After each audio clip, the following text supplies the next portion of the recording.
ನಮಸ್ಕಾರ ಸ್ನೇಹಿತರೆ, ತಮಸೋಮ ಜ್ಯೋತಿರ್ಗಮಯ ಚಾನಲ್ಗೆ ತಮ್ಮೆಲ್ಲರಿಗೂ ಸ್ವಾಗತ. ಈ ದಿನ ನಾವು ಪವನಸುತ ಶಕ್ತಿವಂತ ಹನುಮಂತನ ಲೀಲೆಗಳ ಬಗ್ಗೆ ತಿಳ್ಕೊಳ್ಳೋಣ. ಹನುಮಂತ ನೈಜ ರಾಮಭಕ್ತ. ತನ್ನ ಒಡೆಯನ ಸೇವೆ ಹಾಗೂ ಅವನ ಭಕ್ತರ ರಕ್ಷಣೆ ಹನುಮಂತನ ಪರಮ ಗುರಿ. ಈ ಹನುಮಂತ ಹುಟ್ಟೋದಕ್ಕಿಂತ ಮುಂಚೆ ಅವನ ಹಿನ್ನೆಲೆ ಕೆಲವು ಘಟನೆಗಳ ಜೊತೆ ಬೆಸ್ತ್ಕೊಂಡಿದೆ. ಅದು ಏನು ಅಂತ ತಿಳ್ಕೊಳ್ಳೋಣ. ಪುಲಸ್ತ್ಯ ಬ್ರಹ್ಮನ ಮಾನಸ ಪುತ್ರ. ಈ ಪುಲಸ್ತ್ಯನಿಗೆ ಗೌ ಅನ್ನೋ ಹೆಂಡತಿ ಇದ್ಲು. ಅವರಿಗೆ ಒಬ್ಬ ಮಗ ಹುಟ್ಟ.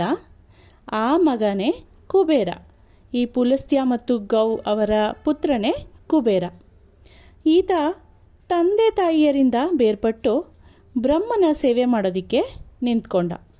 ಬ್ರಹ್ಮ ಕುಬೇರನನ್ನು ಯಕ್ಷರ ದೊರೆಯನ್ನಾಗಿ ಮಾಡ್ದ.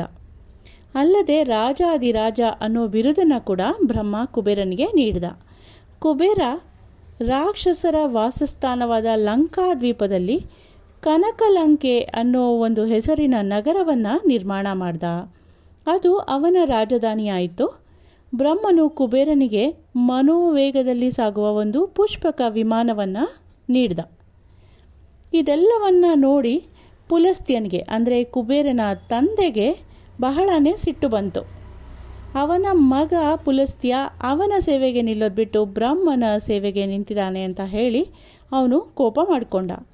ತನ್ನ ಮಗನನ್ನು ಬ್ರಹ್ಮ ಅಪಹರಿಸಿಬಿಟ್ಟ, ತಮ್ಮಿಂದ ದೂರ ಮಾಡ್ದ ಅಂತ ಪುಲಸ್ತ್ಯ ಯೋಚನೆ ಮಾಡ್ದ.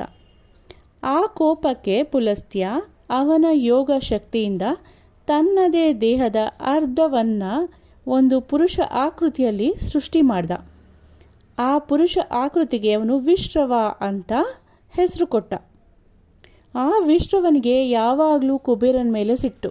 ಯಾಕಂದರೆ ಪುಲಸ್ತ್ಯ ಸಿಟ್ಟಿನಿಂದಲೇ ತನ್ನ ದೇಹದ ಅರ್ಧ ಭಾಗವನ್ನು ಇನ್ನೊಂದು ಪುರುಷನ ರೀತಿ ಮಾಡಿದ್ದು. ಅದರಿಂದ ಆ ವಿಶ್ರವನಿಗೆ ಯಾವಾಗಲೂ ಕುಬೇರನ ಮೇಲೆ ಸಿಟ್ಟಿರ್ತಾ ಇತ್ತು. ಕುಬೇರನಿಗೆ ಏನಾದರೂ ಒಂದು ಹಾನಿ ಮಾಡಬೇಕು, ಅವನಿಗೇನಾದರೂ ತೊಂದರೆ ಮಾಡಬೇಕು ಅಂತ ಸದಾ ಈ ವಿಶ್ರವ ಯೋಚಿಸ್ತಾ ಇದ್ದ. ತನ್ನ ಮೇಲೆ ತಂದೆ ಪುಲಸ್ತ್ಯನಿಗೆ ಅಂದರೆ ತಂದೆಯ ಅರ್ಧ ಭಾಗ ಈಗ ವಿಶ್ರವನಾಗಿ ಹುಟ್ಟಿರೋ ಅಂಥವನಿಗೆ ಬಹಳ ಸಿಟ್ಟಿದೆ ಅಂತ ಕುಬೇರ ತಿಳ್ಕೊಂಡು ಅವನ್ನ ಹೇಗಾದರೂ ಮಾಡಿ ಸಮಾಧಾನ ಮಾಡಬೇಕು ಅಂತ ಯೋಚನೆ ಮಾಡ್ದ. ಹಾಗೆ ಯೋಚನೆ ಮಾಡಿದ ಕುಬೇರ 3 ಜನ ದಾನವ ಕನ್ಯೆಯರನ್ನು ಕಳುಹಿಸಿಕೊಟ್ಟ ತನ್ನ ತಂದೆಗೆ ಸಮಾಧಾನ ಪಡಿಸೋದಕ್ಕೆ. ಆ ಚೆಲುವೆಯರು ತಮ್ಮ ಒಲವು ವಯ್ಯಾರಗಳಿಂದ ವಿಶ್ರವನ ಮನಸ್ಸನ್ನು ಗೆದ್ದರು. ಆ ದಾನವಿಯರಲ್ಲಿ ಒಬ್ಬೊಬ್ಬರು ತಮ್ಮದೇ ವಿಧಾನಗಳಿಂದ ರಹಸ್ಯವಾಗಿ ವಿಶ್ರವನನ್ನು ಸಂತೋಷಪಡಿಸಿದ್ರು. ಆ 3 ದಾನವಿಯರು ಯಾರು ಅಂದರೆ ಪುಷ್ಪೋತ್ಕಟ, ರಾಕ ಮತ್ತು ಮಾಲಿನಿ. ಈ 3 ಜನ ರಾಕ್ಷಸ ಕನ್ಯೆಯರು. ಆ ಚೆಲುವೆಯರಲ್ಲಿ ವಿಶ್ರವನು ಪ್ರತಿಭಾನ್ವಿತರು ಶಕ್ತಿಶಾಲಿಗಳು ಆದ ಪುತ್ರರನ್ನು ಪಡೆದ. ಪುಷ್ಪೋತ್ಕಟೆಯಲ್ಲಿ ರಾವಣ ಮತ್ತು ಕುಂಭಕರ್ಣ ಜನಿಸಿದ್ರು. ಅವರು ಅತ್ಯಂತ ಶಕ್ತಿಶಾಲಿಗಳು, ದುಷ್ಟ ಸ್ವಭಾವದವರು ಆಗಿದ್ದರು. ರಾಕ ಹೆತ್ತ ಮಕ್ಕಳು ಖರ ಮತ್ತು ಶೂರ್ಪನಖಿ. ಹಾಗೆ 3ನೆಯ ಕನ್ಯೆ ಮಾಲಿನಿ ಹೆತ್ತ ಮಗು ವಿಭೀಷಣ. ಈ ವಿಭೀಷಣ ಸುಂದರನೂ ಮತ್ತು ಸಾತ್ವಿಕನೂ ಆಗಿದ್ದ, ಮೃದುಭಾಷಿ ಕೂಡ ಆಗಿದ್ದ. ಮಕ್ಕಳಲ್ಲೆಲ್ಲ ಈ ವಿಭೀಷಣ ಬಹಳ ಉದಾತ್ತ ಗುಣ ಅಂದರೆ ಬಹಳ ಒಳ್ಳೆಯ ಗುಣ ಉಳ್ಳವನಾಗಿದ್ದ. ಮಕ್ಕಳಲ್ಲಿ ರಾವಣ ಹಿರಿಯವನು. ಅವನು ವಿದ್ವಾಂಸ ಆಗಿದ್ದ. ಅವನಿಗೆ 10 ತಲೆಗಳಿದ್ವು. ಇದರಿಂದ ಅವನು ದೈಹಿಕ ಮತ್ತು ಬೌದ್ಧಿಕ ಶಕ್ತಿಗಳು ಅಪಾರವಾಗಿದ್ವು. ಒಂದು ತಲೆಯಲ್ಲೇ ಅಷ್ಟೊಂದು ಬುದ್ಧಿ ತುಂಬಿರುವಾಗ 10 ತಲೆಯಲ್ಲಿ ಇನ್ನು 10 ರೀತಿ ಯೋಚನೆ, 10 ರೀತಿ ಬುದ್ಧಿ ಇರುತ್ತೆ. ಅವನು ಬಹಳನೇ ಶಕ್ತಿಶಾಲಿಯಾಗಿದ್ದ. ಪ್ರಾಯದಲ್ಲಿ ಅವನ ಉತ್ಸಾಹ, ಶಕ್ತಿ ಮತ್ತು ಪರಾಕ್ರಮಗಳಲ್ಲಿ ಅವನಿಗೆ ಸವಾಲು ಹಾಕೋದಕ್ಕೆ ಯಾರಿಗೂ ಸಾಧ್ಯನೇ ಇರಲಿಲ್ಲ. 10 ಮಸ್ತಕಗಳ ಆ ರಾಕ್ಷಸ ನಿರಂಕುಶನಾಗಿ ಆಳತೊಡಗ್ದ. ಅವನ ಸಹೋದರ ಕುಂಭಕರ್ಣ ಗಾತ್ರದಲ್ಲಿ, ಆಕೃತಿನಲ್ಲಿ ಭಯಾನಕವಾಗಿದ್ದ. ಕರ ಬಿಲ್ಲುಗಾರಿಕೆಯಲ್ಲಿ ಪರಿಣಿತಿ ಹೊಂದಿದ್ದ.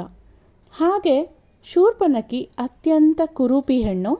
ಆದರೆ ಅವಳಲ್ಲಿ ಒಂದು ವಿಶೇಷ ಶಕ್ತಿ ಇತ್ತು. ಆಕೆ ಯಾವುದೇ ಆಕಾರ ಮತ್ತು ಚೆಲುವನ್ನು ತಳಿಬಹುದಾಗಿತ್ತು. ಹಾಗೆ ಆಕೆ ಋಷಿಗಳನ್ನು ಅವಳ ಮಾಯಾಪಾಶಕ್ಕೆ ಕೆಡವಿ ತೃಪ್ತಿ ಪಡ್ತಾ ಇದ್ಲು. ಋಷಿಗಳ ಮುನಿಗಳಿಗೆಲ್ಲ ತೊಂದರೆ ಕೊಡ್ತಾ ಇದ್ಲು.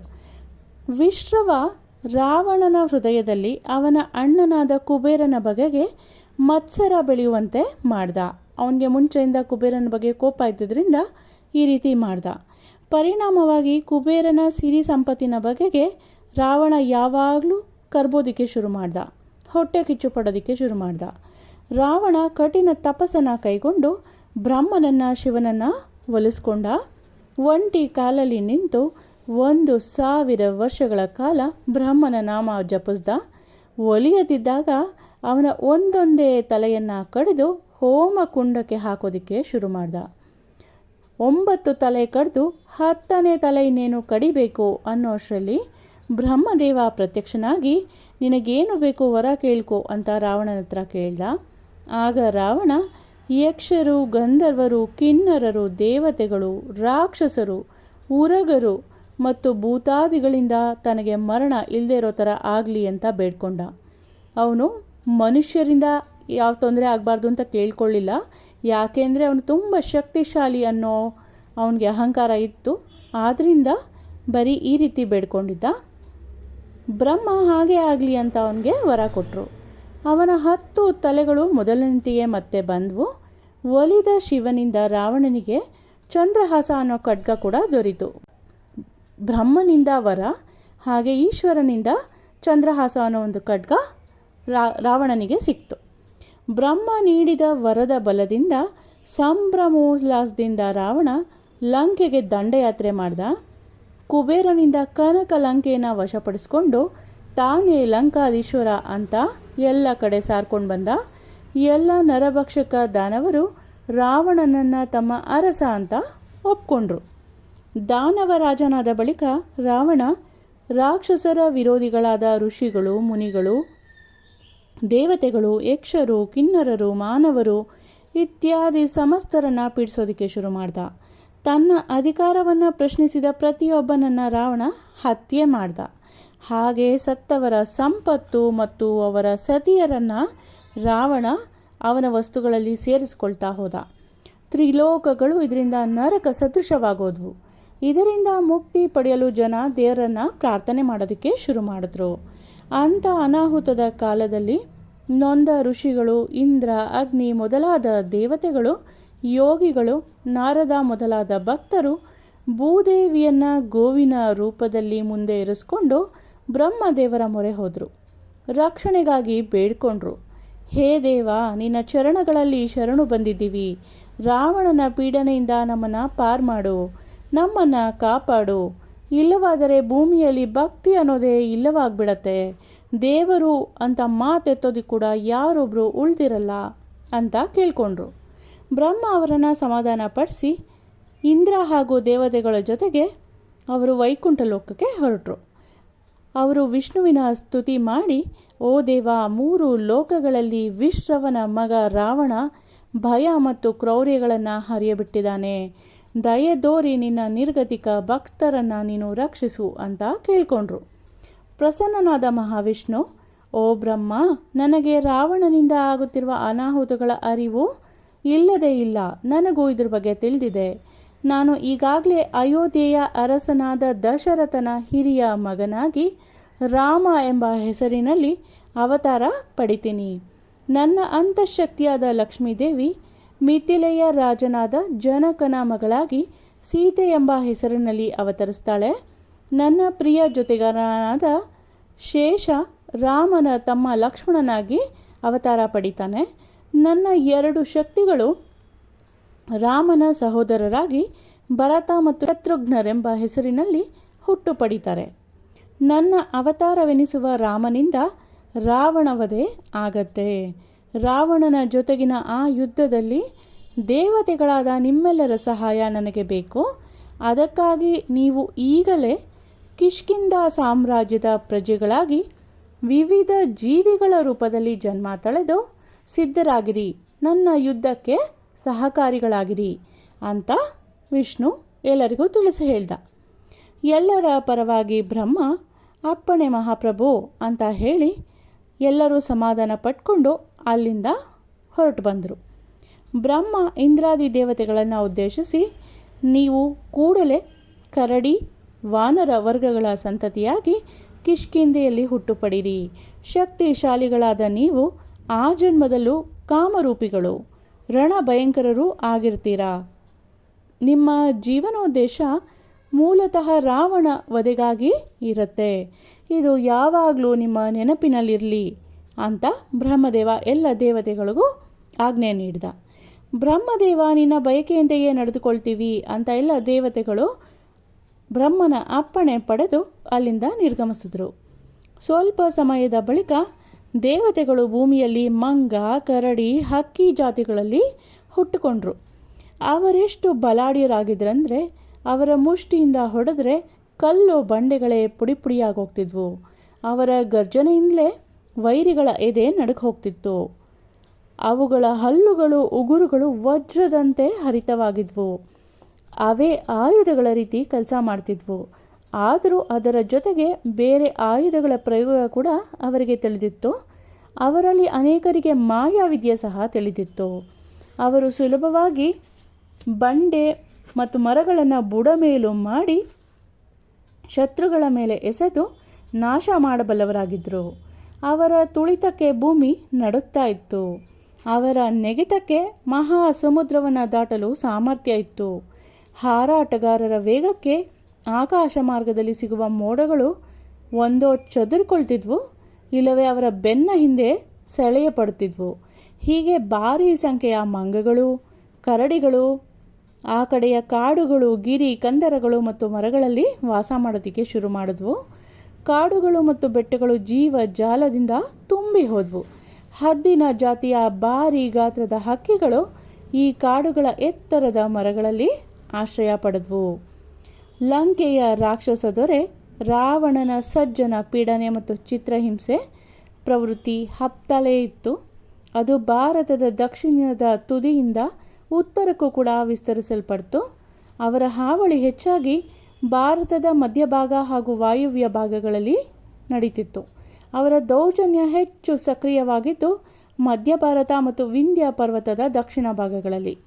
ಆ ಭಾಗಗಳಲ್ಲಿ ಎಲೆ ಮನೆಗಳಲ್ಲಿ ಋಷಿಗಳು, ವಿದ್ವಾಂಸರು, ಗುರುಗಳು ಮತ್ತು ತಪಸ್ವಿಗಳು ವಾಸ ಮಾಡ್ತಾಯಿದ್ರು. ರಾಕ್ಷಸರ ಪೀಡನೆಯ ಗುರಿ ಇವರುಗಳೇ ಆಗಿದ್ದರು. ಪೀಡಕರು ಸ್ಥಳೀಯ ಮಾನವರನ್ನು ಗುಲಾಮರನ್ನಾಗಿ ಮಾಡಿಕೊಂಡಿದ್ರು. ಅವರಲ್ಲಿ ಯಾರಾದರೂ ಪ್ರತಿಭಟಿಸಿದ್ರೆ ಅವರ ತಲೆಯನ್ನು ನಿಷ್ಕರುಣೆಯಿಂದ ಕಡಿದು ಹಾಕ್ಬಿಡ್ತಾಯಿದ್ರು. ಆ ಕಾಲದಲ್ಲಿ ಕಿಷ್ಕಿಂಧ ರಾಜ್ಯದ ಅರಸನಾಗಿದ್ದವನು ವಾನರ ಕುಲದ ಮಹಾ ಯೋಧನಾದ ಇಂದ್ರಕುಮಾರ ವಾಲಿ. ಅವನೊಂದಿಗೆ ಅವನ ಸೋದರ ಸುಗ್ರೀವನು ಕೂಡ ವಾಸ ಮಾಡ್ತಾ ಇದ್ದ. ಆ ಪ್ರದೇಶದ ಎಲ್ಲ ವಾನರರು ಮತ್ತು ಕರಡಿಗಳು ಆ ಇಬ್ಬರು ಸೋದರರ ಸೇವೆ ಮಾಡ್ತಾಯಿದ್ರು. ವಾನರ ಸೇನೆಗಳಿಗೆ ಸೇನಾನಿ ಕುಂಜರ ಮತ್ತು ಸೇನಾನಿ ಕೇಸರಿ ಇವರಿಬ್ಬರು ತುಂಬಾ ಪ್ರಮುಖರಾಗಿದ್ದರು. ಕುಂಜರನಿಗೆ ಸುಂದರಿಯಾದ ಮಗಳು ಅಂಜನಾ ಹುಟ್ಟಿದ್ಲು. ಪ್ರಾಯಕ್ಕೆ ಬಂದಾಗ ಈ ಅಂಜನಾಳನ್ನು ಕೇಸರಿಗೆ ಕೊಟ್ಟು ವಿವಾಹ ಮಾಡಿದ್ರು. ಈ ಕೇಸರಿ ಮತ್ತು ಅಂಜನೆಯರ ಮಗನೇ ಹನುಮಂತ. ಇವರು ಕಿಷ್ಕಿಂಧೆಯ ರಾಜರಾದ ವಾಲಿ ಸುಗ್ರೀವರ ಸೇವೆಯಲ್ಲಿದ್ದರು. ಅದೇ ಕಾಡಿನಲ್ಲಿ ಕರಡಿಗಳ ದೊರೆ ಜಾಂಬವಂತ ಕೂಡ ವಾಸ ಮಾಡ್ತಾ ಇದ್ದ. ಈ ಬಲ್ಲೂಕ ರಾಜ ಸುಗ್ರೀವನ ನಿಕಟ ಮಿತ್ರನಾಗಿದ್ದ. ಹನುಮಂತನು ಸುಗ್ರೀವರ ಸಹಚರರಲ್ಲಿ ಒಬ್ಬನಾಗಿದ್ದ. ಹನುಮಂತನ ಹುಟ್ಟಿಗೆ ಸಂಬಂಧಿಸಿದಂತೆ ಪುರಾಣಗಳಲ್ಲಿ ಅನೇಕ ಕಥೆಗಳು, ತತ್ವ ವ್ಯಾಖ್ಯಾನಗಳು ಸಿಗುತ್ತವೆ. ಈ ಕಥೆಗಳು ಒಂದಕ್ಕಿಂತ ಒಂದು ಭಿನ್ನವಾಗಿವೆ. ಪ್ರತಿಯೊಂದು ಕಥೆಯೂ ಅವನ ಹುಟ್ಟನ್ನು ಬೇರೆ ಬೇರೆ ರೀತಿಯಲ್ಲೇ ಹೇಳುತ್ತವೆ. ಆದರೆ ಮುಖ್ಯವಾಗಿ ಎರಡು ರೀತಿಯಲ್ಲಿ ಹನುಮಂತನ ಭಕ್ತರು ಒಪ್ಪುವ ರೀತಿಯಲ್ಲಿ ಇರುವಂಥ ಕತೆ. ಒಂದು, ಹನುಮಂತ ಶಿವನ ಅಂಶ ಅಂತ ಹೇಳಲಾಗುತ್ತೆ. ಇನ್ನೊಂದು ಪುರಾಣದ ಪ್ರಕಾರ ಹನುಮಂತ ಪವನ ಸಂಜಾತ, ಅಂದರೆ ಅವನು ವಾಯುಪುತ್ರ. ಅವನು ವಾಯುವಿನ ಆಶೀರ್ವಾದದಿಂದ ಅಂಜನೆಗೆ ಹುಟ್ಟಿದ ಮಗ ಅಂತ ಹೇಳಲಾಗುತ್ತೆ. ಬಹುಸಂಖ್ಯೆಯ ಭಕ್ತರು ಹನುಮಂತನನ್ನು ಪವನ ಸಂಜಾತ ಅಂತಲೇ ಗುರುತಿಸ್ತಾರೆ. ಹನುಮಂತನ ತಂದೆ ಶಿವನಾಗಿರಲಿ ಅಥವಾ ಪವನ ಆಗಿರಲಿ, ಅವನು ಶಿವನಂತೆ ಶಕ್ತಿವಂತ, ಪವನನಂತೆ ಶಕ್ತಿವಂತ ಕೂಡ ಆಗಿದ್ದಾನೆ. ಈ ಕಾರಣಕ್ಕಾಗಿಯೇ ಪುರಾಣ ಕವಿಗಳು ಅವನನ್ನು ಶಿವ ಸಂಜಾತ, ಪವನ ಸಂಜಾತ ಅಂತ ಕರೆದಿರಬಹುದು. ಮುಂದಿನ ಅಧ್ಯಾಯದಲ್ಲಿ ಹನುಮಂತನ ಹುಟ್ಟಿನ ಕಥೆಯನ್ನು ವಿಸ್ತರಿಸಿ ಹೇಳ್ತೀನಿ. ಹನುಮಂತ ಅಂಜನಾದೇವಿ ಮತ್ತು ವಾನರ ರಾಜ ಕೇಸರಿ ದಂಪತಿಯ ಪುತ್ರ ಅಂತ ನಾವೆಲ್ಲ ತಿಳ್ಕೊಂಡಿದ್ದೀವಿ. ಅವನು ತನ್ನ ಕಠಿಣ ತಪಸ್ಸಿನಿಂದ ಮತ್ತು ಅತ್ಯುನ್ನತ ಭಕ್ತಿಯಿಂದ ಶಿವನನ್ನು ಮತ್ತು ವಾಯುವನ್ನು ಮೆಚ್ಚಿಸಿ ಆಶ್ಚರ್ಯಕರವಾದ ಮತ್ತು ಅನನ್ಯವಾದ ಶಕ್ತಿಗಳನ್ನು ವರವಾಗಿ ಪಡೆದುಕೊಂಡ.